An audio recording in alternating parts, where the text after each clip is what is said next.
Hey team, welcome back. My name is Mike and this is the channel where you get updates on tech and lifestyle. Today we are unboxing and reviewing the realme C11 kung bakit ba siya ideal for online learning. Okay, roll that clip. Bye.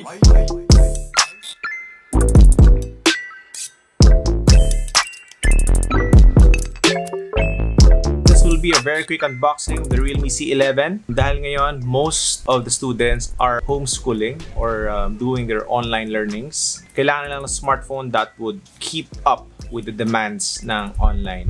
Ano ba tong realme C11? Ano ba ang specs na meron siya kung bakit siya ideal for online learning? Actually, according kay DepEd, smartphones to be used for online learning should have at least octa-core, 2.2 GHz processor with at least 2 GB memory, 6-inch screen, 32 GB storage with front and rear camera, and also having at least Android 8.1 operating system, syempre with Wi-Fi and Bluetooth connectivity.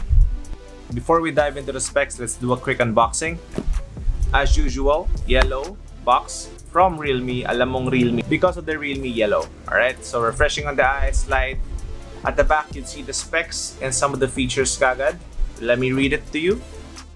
5,000 mAh massive battery, 13 megapixel AI dual camera, 6.5 mini drop full screen, and MediaTek Helio G35 gaming processor. Ang color nito ay pepper gray. And then opening the box, we'll see kagad is this one. Welcome to the Realme family. Welcome. Inside this is also the ejector tool. Nakalagay din, let's embrace a new journey. Alright, so, and inside is the important information guide. And then also we have the phone, but let's put that on the side first. And then inside is charging brick na 5 volts and also micro USB cable. Alright, so yun ang laman ng box natin. As I mentioned, nabuksan ko na siya, so ito siya. Alright, so now let's talk about the design, battery, camera, and performance. Alright, so when you look at the design, medyo it has that fresh, dynamic, hip look. As I mentioned kanina, this one's the charcoal gray. Also available in mint green. So yung back part niya, yung material is some kind of a plastic material. Medyo textured din siya here at the back. You see the design, medyo may pag-gradient siya, may brush look and feel siya na may pagka-metal, but the material is plastic. Yung finish niya is matte type, so it doesn't leave any fingerprints, but kung pasmado ka, it will still leave some on the back. Pero fingerprints, wala, matte finish, nice. You'd also notice na meron siyang strip here of line with Realme branding, which I think is unnecessary to put it here, pero branding wise, I understand. Alright, so looking at the camera bump design, we know that it's inspired by Apple. Realme is not also the first one to use the square type of camera bump at the back. The small camera bump on the rear has a 13 megapixel dual AI camera with f2.2 aperture with nightscape mode. Perfect for your night shots and dark situations. The second is a portrait camera, which is a 2 megapixel f2.4 aperture, and the other one is a flashlight right here. Rear camera also has HDR, chroma boost, and slow-mo. Alright, so at the bottom you can see the micro USB slot for charging, microphone, speaker grill, and 3.5 headphone jack. On the right side, you can see the power button and also the volume rocker right here. On the left, so this one is a slot for 2 SIM cards and also expandable memory up to 256 GB. Realme C11 is available in one configuration only, 2 GB RAM and 32 GB of storage. So nice na expandable yung memory up to 256 GB. At least more space for your games, photos, and videos. So let's go to the screen. You can see yung screen niya malaki, 6.5-inch screen display. Syempre, for learning, we need bigger screens so that we can see what we're trying to study or trying to learn. So this definitely addresses that 6.5-inch screen. Perfect then for gaming, audio, video, and of course, online learning. Mapapansin mo rin siya na meron siyang mini drop design on top. Wala siyang notch pero meron siyang mini drop. And also in that mini drop, is the camera. It's a 5 megapixel AI front camera with HDF, AI beauty, panoramic view, and time-lapse features. So, pwede na rin for online learning. Okay na rin yung specs niya for a camera niya. Now, if you want to take videos naman, meron siyang dalawang settings, 720 and 1080p, available sa 30 frames per second. Tagged as the new battery king, this one has 5,000 milliamps battery. Can last you for, I don't know, days of standby, around 7 days of music playing, 20 hours of movies, 12 hours of entertainment. So whatever it is, this will get you through the day and more.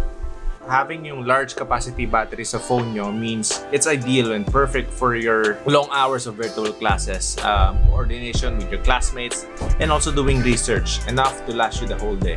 It is the first smartphone with MediaTek Helio G35. It is actually the most powerful dun sa price segment nitong phone na to. Fastest in its category for smartphone users and gamers because it can handle yung demands ng around mid to heavy apps. Alright, let's talk about naman yung Realme UI system niya. The Realme C11 UI is based on Android 10. Yung interface niya is actually growing on me. Simple design, it's not boring. Minimalist and dynamic icon design that is vivid and fresh on the eyes. If you check out the UI, yung system animation niya is not that bad actually. This one has the latest quantum animation engine. It improves yung fluency niya, yung screen fluency. Optimized to provide best transitions and animations, making it easier for you to use it. Let's talk about the features really quick. They have this dual mode music share, which enables you to share yung music mode that you have here on your phone. So, one person can connect to the Bluetooth, one person can connect yung wired headphones siya through the 3.5 jack, and both of them can listen to the music, watch movies together, and also take a call. So I think that is nice. There's another one, yung focus mode. I've tried it last night. This one, when you turn on the focus mode, it mutes down the rest of the notifications and distractions sa phone mo, and then it plays soothing music to help you focus and relax. So may music siya, meron siyang 4 built-in music to help you focus more.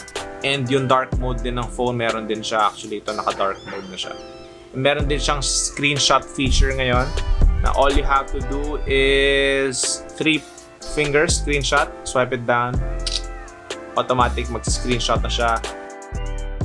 And then if you want, you can choose also an area where you want to screenshot. Is all you have to do is 3 fingers, just hold it. And tapos, mamimili ka ng areas na you want to screenshot. Okay? Nara, ito lang yung gusto mo.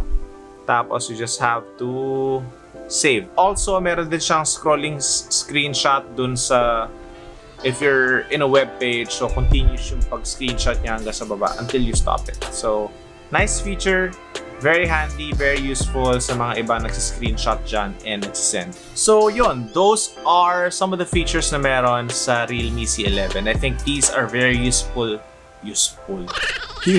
apps and features na pwede ma-maximize ng students when they use this for their virtual learning. I think not just for learning, but I think this can also pass for gaming and entertainment. So videos are bright naman, they're clear.